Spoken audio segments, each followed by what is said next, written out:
by the treachery of Duryodhana, the Pandavas have been banished to the forest for 14 years.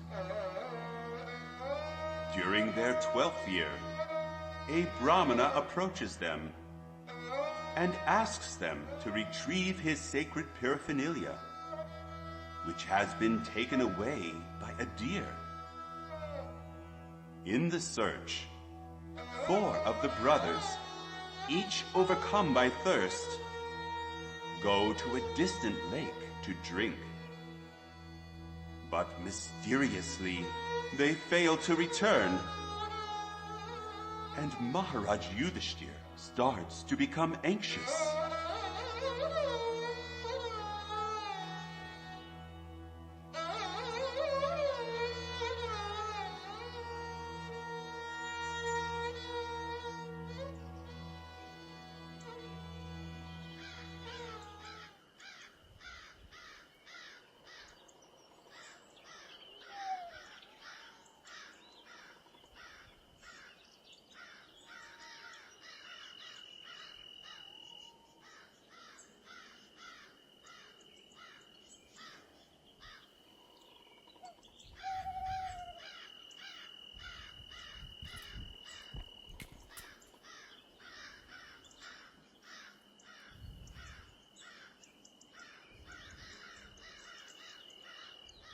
Why do my brothers delay? Is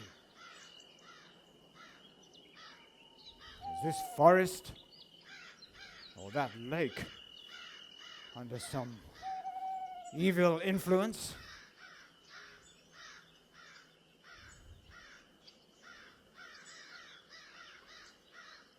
Well, nevertheless, I must find them.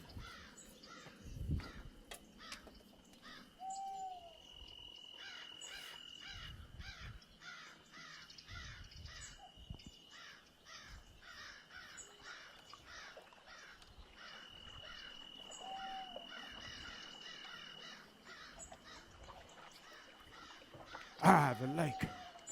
No. Hima? Arjuna?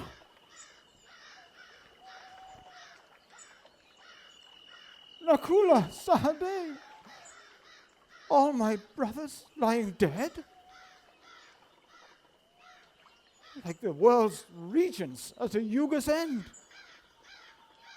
Oh. Mighty Bhimasena,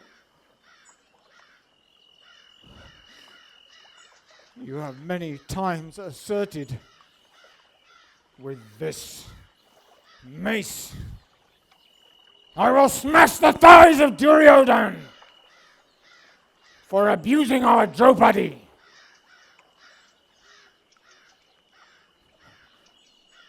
Has all this then become ineffectual?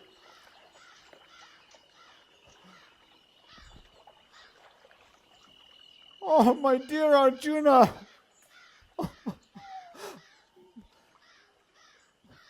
when you were born, the gods declared, no one shall vanquish him in battle. How then have you become subject to death?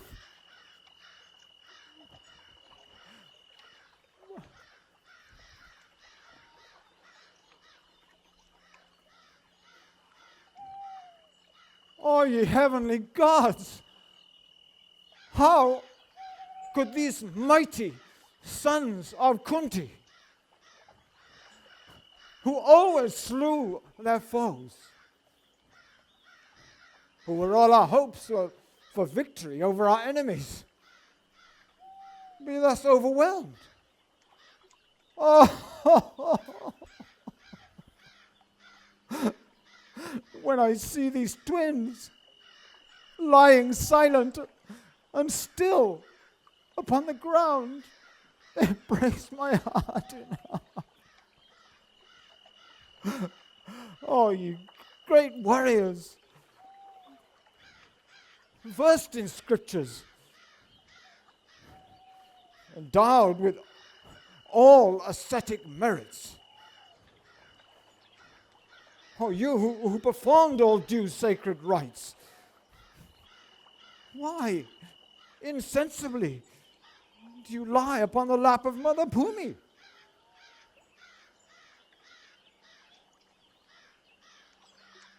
Your body's not even wounded.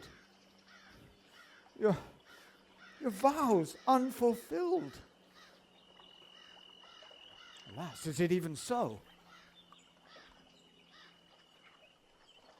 No wounds from weapons upon them. No blood.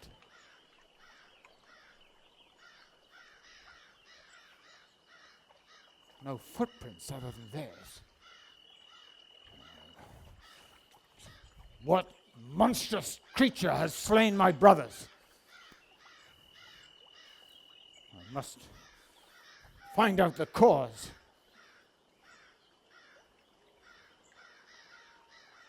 But first I must quench my thirst. Why, yes. Yes. Surely my brothers drank from this lake, which was poisoned by Duryodhan.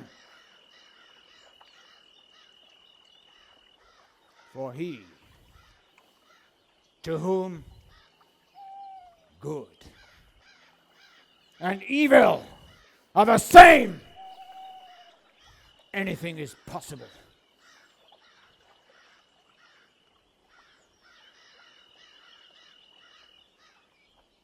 But no, it cannot be poison. Their complexions are not faded.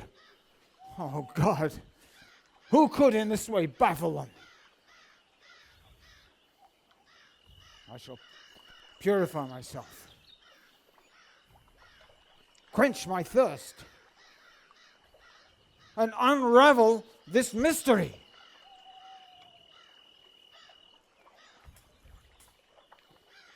Hold off your hands!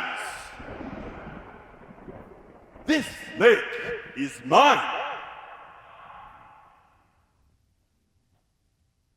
Who is there?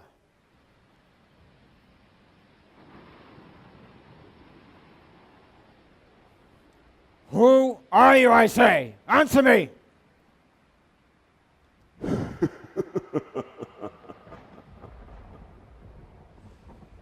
I am a crane who lives on tiny fish. Your younger brothers came to this, my lake, one by one to drink of its waters.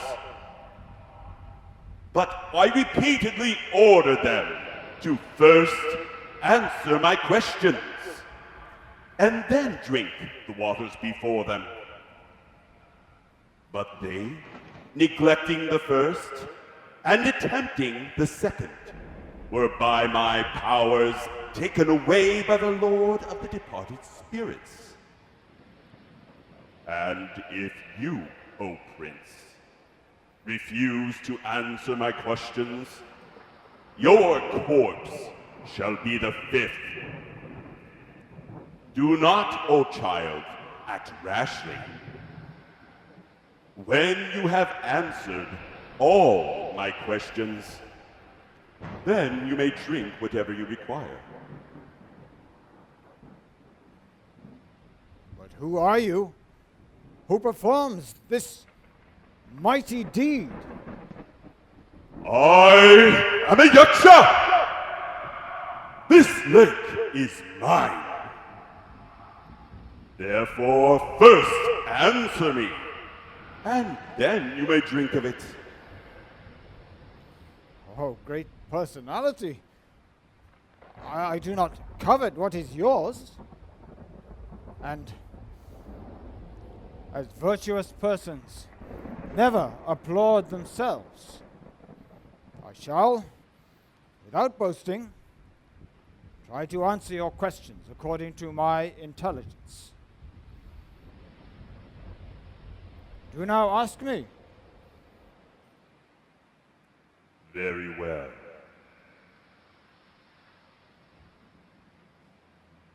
Who makes the sun rise?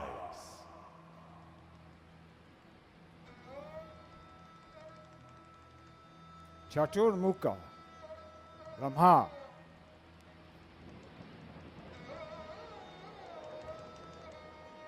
Who are his companions?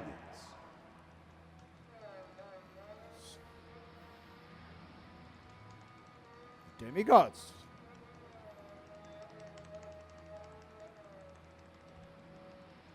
Who makes the sun set? Dharma. And who is Dharma? Dharma. Universal. God. Of justice.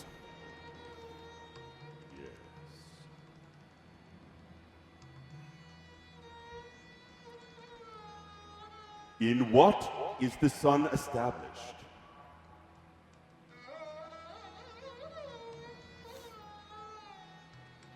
In sattva. Truth.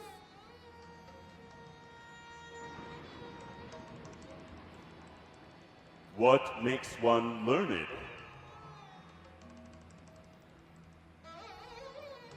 Study of the Vedas.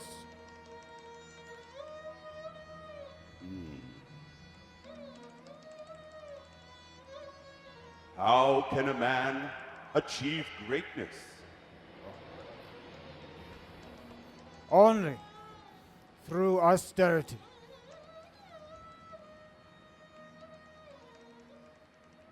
And how can one always have good companionship?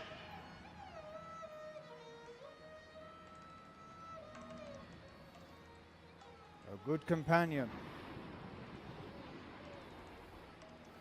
is steady intelligence.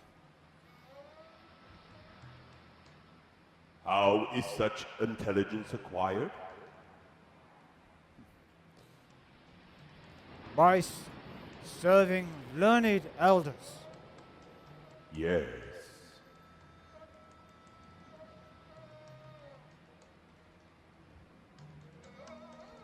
How are earthly brahmanas compared to divine beings upon heavenly planets? Brahmins almost are divine. Why? They study and follow the Vedas. But brahmanas are almost divine? Yes. In what way are they not? The celestials live for thousands of years. Earthly Brahmins do not. Therefore, they are not quite divine.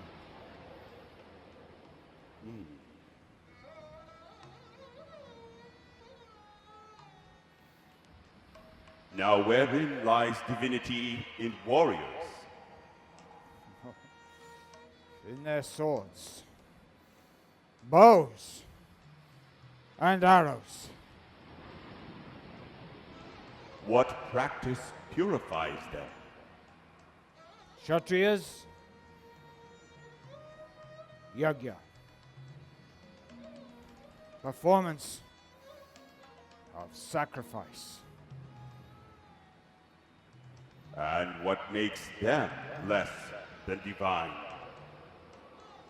Fear.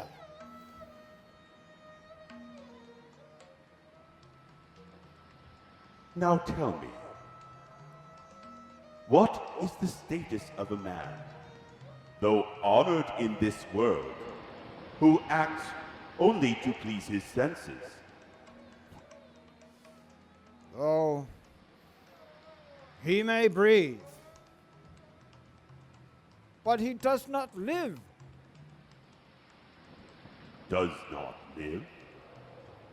Why?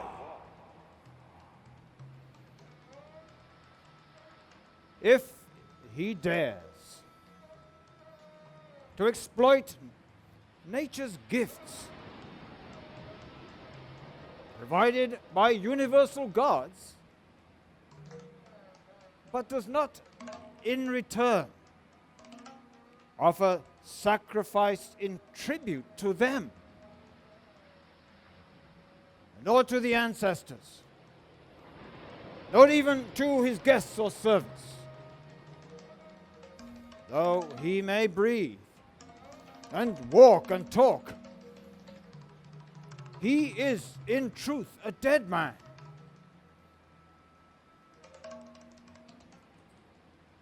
Indeed. Now, O king, answer this. What is heavier than the earth?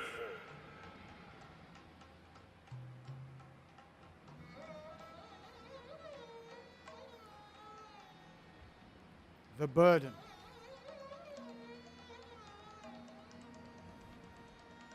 carried by the mother. And what is higher than the heavens? The father. What is fleeter than the wind? The mind. And what numbers more than the blades of grass? Thoughts in the mind.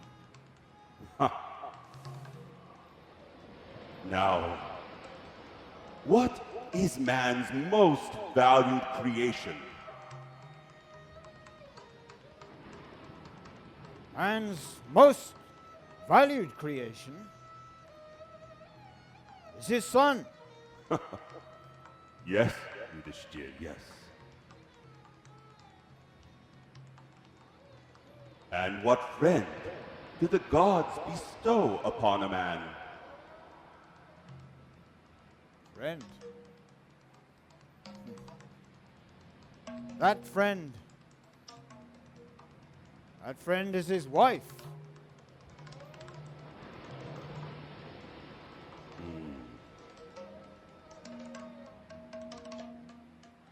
What is the way? The way is knowing one's self. By whom is it constituted? Only by self-realized souls. What is true knowledge? True knowledge is of the Supreme Person. Yes. And what is the emblem of asceticism? Oh, its emblem is the performance of Dharma. Indeed. But what is dharma? One's duty toward that Supreme Personality.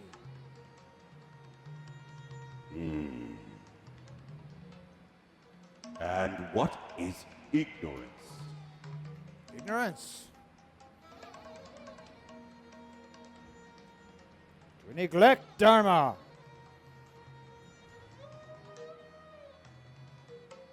What is pride?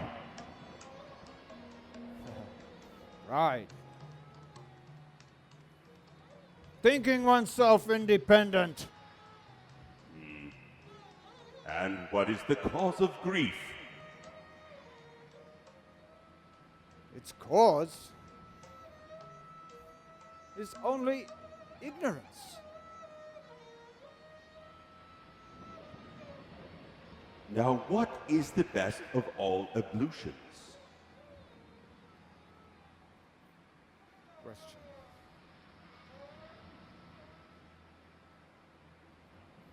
To cleanse the mind.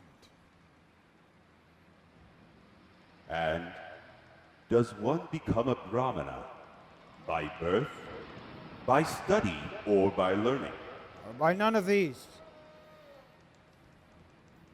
but one's behavior denotes him a Brahmin.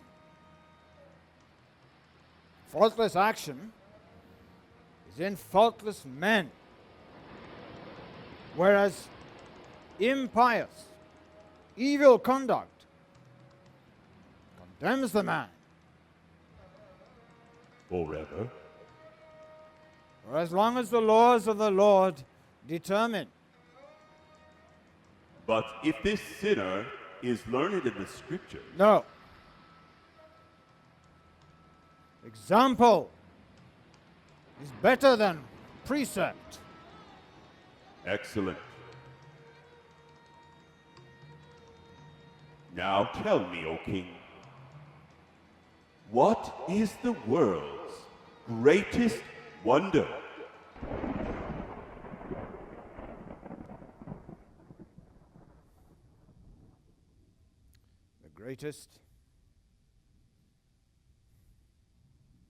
The greatest wonder is that day after day, countless numbers of living beings are drawn to the dreaded temple of death, yet those that remain, surveying this vast spectacle, befooled by illusion,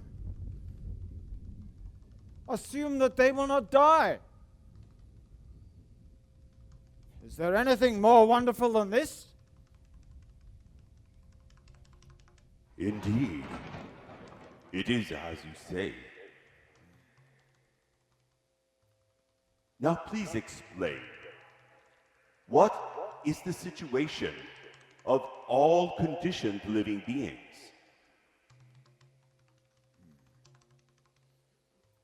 This world is like a cooking pot with the months and seasons, its wooden handles.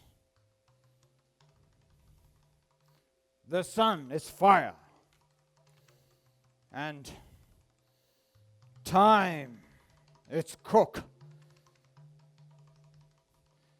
And all living beings are cooked by time in that cauldron.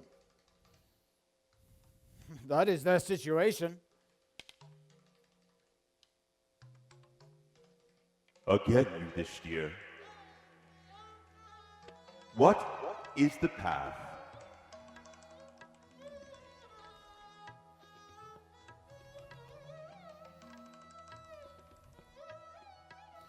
To understand what the path is, we must first of all see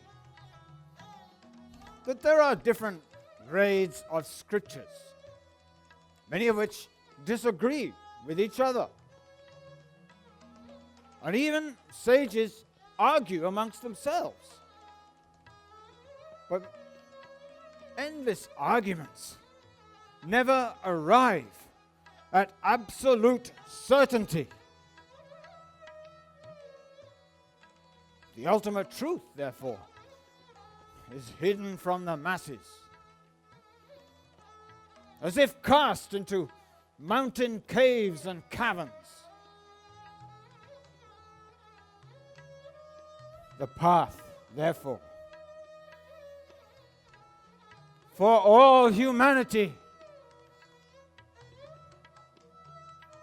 is that which is trodden by the Maharajas, the Supreme Lord Vishnu's surrendered servants. Yes. Lastly, what man possesses every variety of wealth? Oh, he to whom happiness or distress, the agreeable and the disagreeable, the past, the present, and the future are all the same. He possesses every kind of wealth.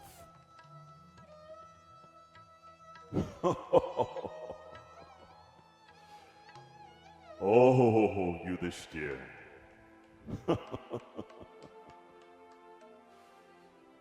Oh, Yudhisthira. Your answers have immensely pleased me. So much so that I will grant you the life of one of your brothers. Consider yourself at liberty to choose.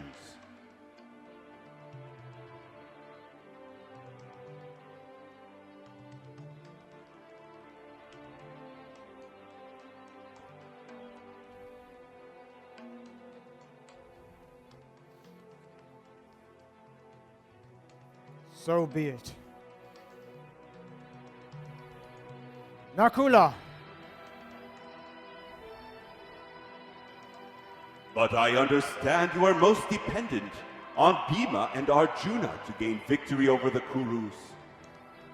And they are also very dear to you. Why then do you choose Nakula? my father, King Pandu, had two wives, Kunti and Madri. And now, only my mother, Kunti, has a living son. I cannot gladden the heart of one and bring grief to the other. Therefore, one of Madri's sons must live. This, for me, is dharma. But in the war with the Kurus, without Bhima and Arjuna, you will surely lose. So be it. It is better to die than to abandon dharma. I am so very glad to see that you have not abandoned Dharma.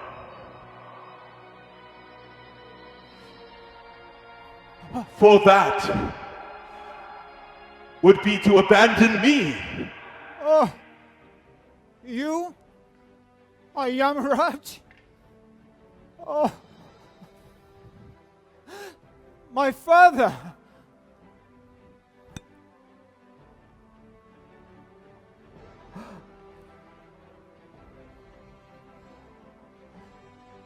I am most glad to grant you the life of all of your brothers.